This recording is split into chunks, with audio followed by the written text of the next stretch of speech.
Hello viewers and welcome to Science TV Crunch News. You are with me, Ben Werangai, with my sign language interpreter doing the voicing, Tobias Omondi. On to our first item.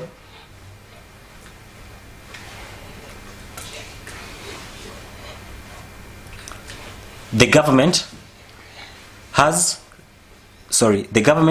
reiterated its commitment to implement the Affordable Housing Program.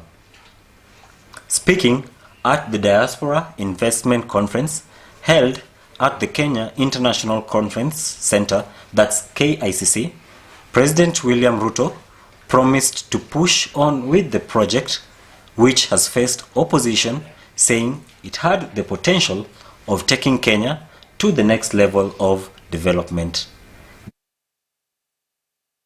I recognize, appreciate, and commend the Kenyan diaspora for its role in decolonizing, democratizing, and globalizing our economy.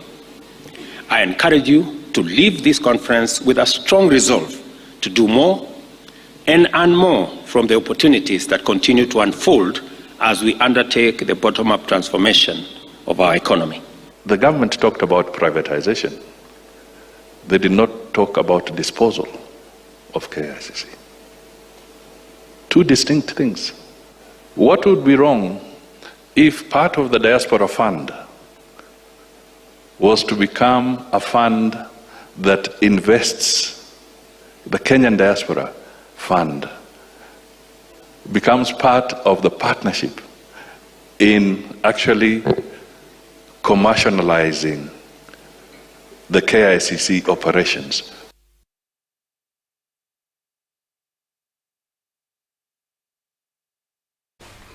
Still staying with the President William Ruto commended the role that is played by the Kenyan diaspora in the economic growth of the country.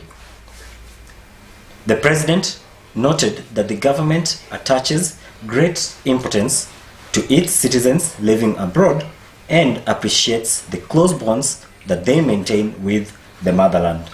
Excuse me. At the same time, President William Ruto assured Kenyans living abroad of their security in their host countries so as to actively be involved in the socio-economic development back at home. The President made the remarks during the Diaspora Investment Conference that was held at the Kenya International Convention Center in Nairobi on Wednesday.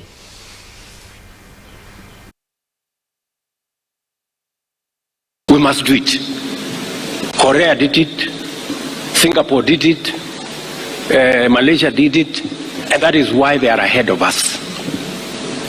We know what we must do, but we cannot gather the courage to do it. But this time round, whatever it takes, we are going to implement it. The same housing project, complete with percentages of the levy, was also in the Azimio manifesto. But when it came to implementation, my friends, that is where the devil lives. It's not just Kibera. You know, whenever we talk about slums, people think it is Mukuru and Kibera and a few places. 1,410 countrywide. So we need to liberate our people from the indignity of living in slums. We have 350 public companies, public entities that just take money from the budget. We're supporting them. Billions of shillings. Some of them you ask, what is this one doing? Nobody can tell you what the hell it is doing. What would be wrong if part of the diaspora fund was to become a fund that invests, the Kenyan diaspora fund becomes part of the partnership in actually commercializing the KICC operations, but it is also an investment that benefits you. 10 years from today, people will come to Kenya and they will not recognize. We will have transform this country in a very fundamental way. And it is going to take difficult, smart decisions.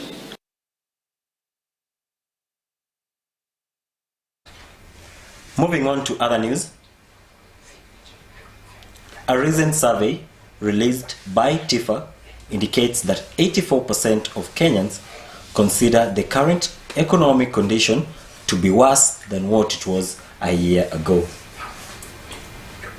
Our research on President William Ruto's government performance, the survey revealed that the rising cost of living has forced 87% of Kenyans to reduce on their expenditure on various items, including food, transport, clothing, education, cooking fuel, and electricity.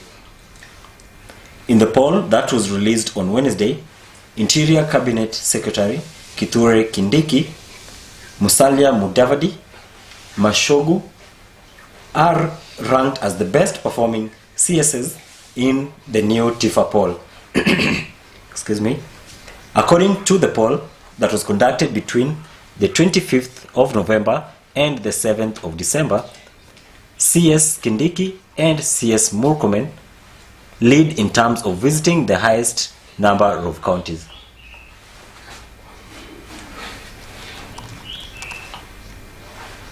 On the other hand,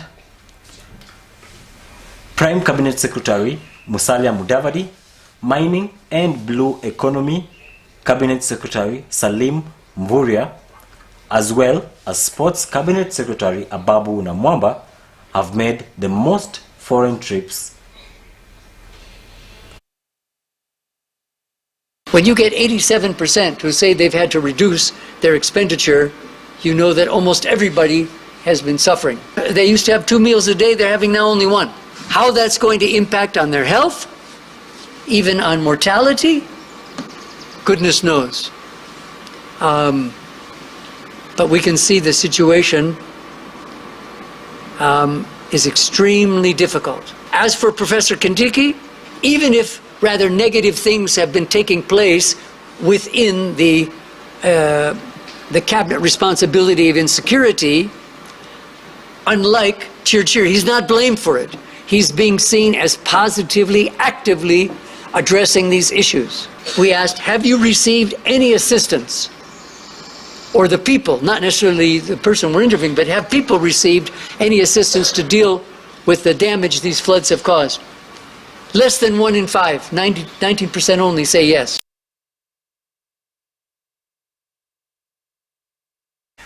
And in other news,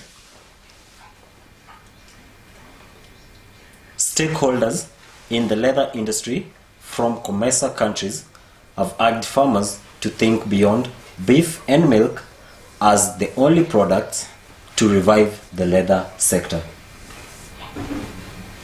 Speaking in Mombasa at the 16th Africa Leather and Leather Products Conference, the director of the African Leather and Leather Products Institute says governments needs to inject more funds into the sector for value addition if it is to thrive and to create employment across various counties.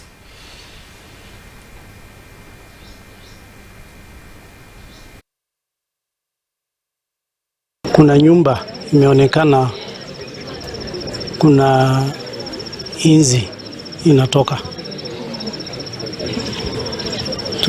Polisi waliweza kwenda hapo na tukapata nyumba ya mama moja anaitwa Penina Wairimu.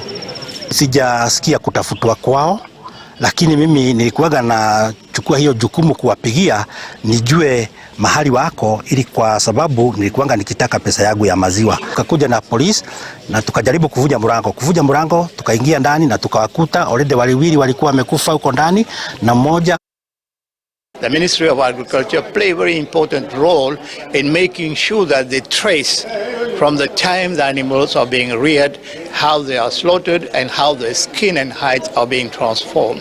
And it is very important that that linkages is identified. We want the issue for safety. We want the leather gloves which can be used. So if we are able to create those interlinkages and create domestic demand, create regional demand, we can then move outside. But we have a good market here. Address our issues of poverty, wealth creation, and also employment. We have our youth who need jobs, but we look at in other areas. We don't look at leather as an important sector that can create jobs that we are looking for. Of course, there is a process of transforming the hide and skin through the tannery into leather, but also how do we now design? The local market is the first big market. Once you satisfy your market, you can then go outside. So many governments in the region are taking steps to ensure that the procurement of footwear used by government are procured locally. Gloves which are used for safety are procured locally. And we need to create interlinkages with other industries. Like Africa, we have minerals. And we're also calling upon our academia to be involved more in research and development. Because no manufacturing in the other industry cannot succeed without innovations and developing these innovations to commercial levels. Moving on to other news.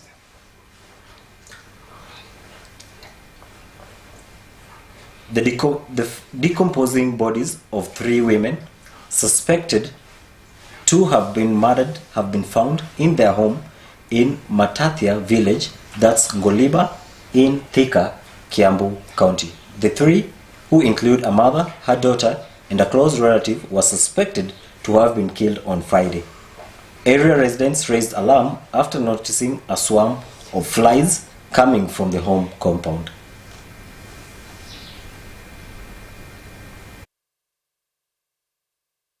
Kuna nyumba imeonekana kuna inzi inatoka. Polisi waliweza kwenda hapo na tukapata nyumba ya mama moja anaitwa Penina Wairimu. Sijasikia kutafutwa kwao, lakini mimi nilikuwaga na chukua hiyo jukumu kuwapigia nijue mahali wako, ili kwa sababu nilikuwanga nikitaka pesa yangu ya maziwa. Tukakuja na polisi na tukajaribu kuvuja mlango, tukaingia ndani na tukawakuta already waliwili walikuwa wamekufa huko ndani na mmoja amekufa na akapelekwa na huko kwa mandizi kwa shamba. Ile mwili iko pale chini juu haijafungwa, inaonekana ni kuuawa juu kulionekana visu zilikuwa na damu. Mmoja ana kichwa, mwenye kwa pande ile ya chini ya mandizi hana kichwa. Tumeanza uchunguzi na ile ripoti tuko naye, tuko na uhakika ya kwamba tutapata mwenye amefanya hiyo kitendo na tutachukua hatua ile ya sheria.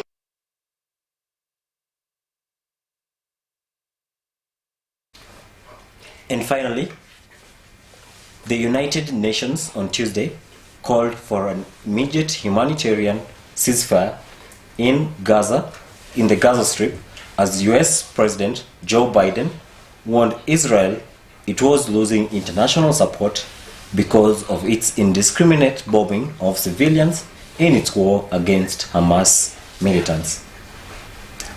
The 193-member United Nations General Assembly passed a resolution calling for a ceasefire, with 153 countries voting in favor and 23 abstaining. The US and Israel, which argue a ceasefire only benefits Hamas, voted against the measures along with 8 other countries. The Palestinian Authority welcomed the resolution and urged countries to pressure Israel to adopt the ceasefire. Right now, we'll take a short break and we'll be right back with sports.